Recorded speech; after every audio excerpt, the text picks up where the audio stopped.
Agatha Liévin-Bazin, bonjour. Bonjour. Alors, vous publiez chez Belin Alice au pays des sciences, qui est un livre avec une ligne éditoriale très marrante, parce qu'en fait, vous reprenez Alice au pays des merveilles avec les folies incroyables de ce conte, enfin de ce roman, et notamment Alice, elle change de taille.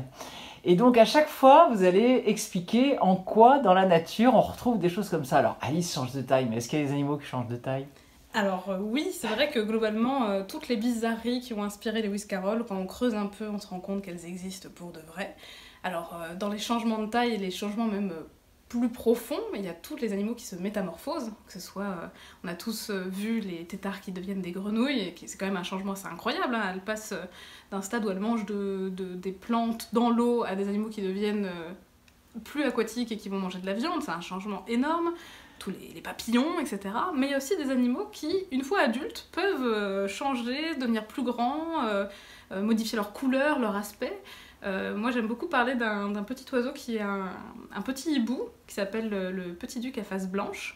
Et il y a une vidéo qui a fait un énorme buzz sur internet, où quand on présente ce petit hibou à d'autres rapaces de taille différente, eh bien il est capable soit de se serrer pour être le plus discret possible, ou au contraire se faire le plus gros possible pour impressionner la grande chouette qui est plus grande que lui et qui change complètement d'aspect.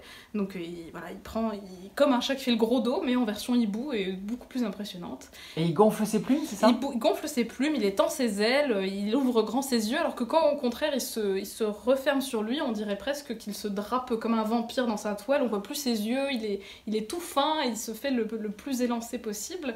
Et sans doute la superstar qui est capable de changer rapidement d'aspect, ce sont encore une fois les céphalopodes, les pieuvres.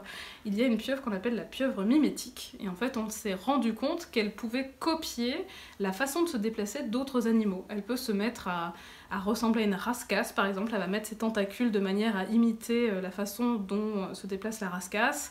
Elle peut se mettre à onduler comme un serpent marin, elle peut copier le mode de déplacement, l'aspect d'autres animaux, potentiellement pour qu'on la laisse tranquille. Ouais, c'est incroyable. Alors, dans les autres choses, les éléments incroyables d'Alice au Pays des Merveilles, il y a évidemment le chat qui sourit. On s'en souvient tous quand on était petits. Là, il n'y a pas beaucoup d'animaux qui sourient, quoique. Et quoique, en fait, c'est souvent la question que je pose. Est-ce que votre chat sourit? Eh bien, les scientifiques ont la réponse. Suite aux travaux d'un psychologue qui s'appelle Paul Ekman dans les années 78, lui s'intéressait aux micro-expressions du visage, parce que même depuis Charles Darwin, on sait qu'il y a des tout petits mouvements de muscles sur le visage qui permettent de faire passer des expressions et des émotions. Eh bien, il y a maintenant un système qu'on appelle pour les chats le CAT-FAX, qui est le Facial Expression Pattern, qui va regarder tous les micro-mouvements des muscles sur le visage. Et en fait, il s'avère que quand on regarde à la loupe, les chats ont bien des zygomatiques, comme nous, ils ont les mêmes muscles, et ils peuvent les activer dans le même mouvement, où comme ça ils vont relever les coins des lèvres, donc les chats sourient. Mais on ne le voit pas, parce que leur visage bien sûr est couvert de poils, et puis leur museau est prognate, c'est-à-dire qu'il est beaucoup plus avancé que le nôtre, qui est assez plat sur la face. Donc les chats sourient, on ne peut pas le voir et on ne sait pas à quoi ça sert. Mais le sourire, c'est une question très intéressante, parce que même au sein de l'espèce humaine, eh bien, il n'est pas si universel que ça. On se rend compte que selon les pays, les cultures, eh bien, sourire, c'est pas vu de la même façon. Apparemment, il y a des blagues qui sont diffusées en Pologne, en Russie, qui disent que si vous souriez dans la rue, les gens vont penser que vous êtes fou ou stupide. Et il y a des études qui ont montré, je crois que c'était au Japon, en Corée du Sud, en Iran, en France, quand on présente une photo d'un humain plutôt souriant et le même pas souriant, eh bien les gens en face vont estimer que ceux qui sourient sont moins futés que ceux qui ne sourient pas. Mais si on se penche sur nos plus proches cousins, les chimpanzés, eh bien on se rend compte qu'ils ont des sourires, mais ils en ont plusieurs, qui n'ont pas du tout la même signification. Il y a un premier sourire qui est associé au jeu, donc qui est vraiment une expression comparable à la joie. Et dans ce cas-là, les singes en fait recouvrent leurs dents du haut comme ça avec leurs lèvres.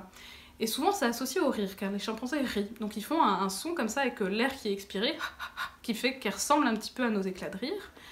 En revanche, ils ont un autre sourire, où là ils vont montrer toutes les dents comme ça, où les gencives sont découvertes, et ça c'est un rictus que vraiment ils font dans une situation stressante, pour apaiser les tensions. Et malheureusement, quand on voit des chimpanzés sourire comme ça, c'est beaucoup utilisé dans les publicités, enfin à l'époque où ça se faisait beaucoup d'utiliser des animaux vivants, Et c'est ce sourire-là qu'on voit. Donc ça envoie pas forcément le bon message de la rigolade et du sourire, parce que c'est vraiment pour eux un moyen de dire « Oh là, la situation ne me plaît pas, j'envoie le signal que j'aimerais bien que ça change et qu'on arrête s'il y a un conflit ou une situation qui me stresse. » On dit que les chiens sourient aussi, qu'ils ont appris à sourire en nous regardant. Alors, il y a aussi plusieurs types de sourires chez les chiens. Il y a des chiens où vraiment on voit qu'ils sont détendus et où ça ressemble vraiment à ce qu'on pourrait rencontrer chez nous. Mais même chose, il y a beaucoup de gifs, d'images animées sur Internet où on voit des chiens qui ont comme ça le sourire vraiment exagéré ou qui montrent les dents. Et ça aussi, c'est une posture qui est faite pour apaiser en cas de tension. Et malheureusement, eh bien, ça arrive encore qu'il y ait des enfants, par exemple, qui ne comprennent pas ce signal-là, qui vont aller embêter un chien qui, par exemple, s'était mis en retrait, qui va faire cette posture-là, qui pense que c'est un sourire, alors que le chien envoie le signal de « j'aimerais bien que tu me laisses tranquille ». Et ça peut aller jusqu'à la morsure, donc il faut se méfier de ce sourire-là qui est un signal de « il ne faut pas aller embêter le chien à ce moment-là ». Merci de l'info, elle est importante.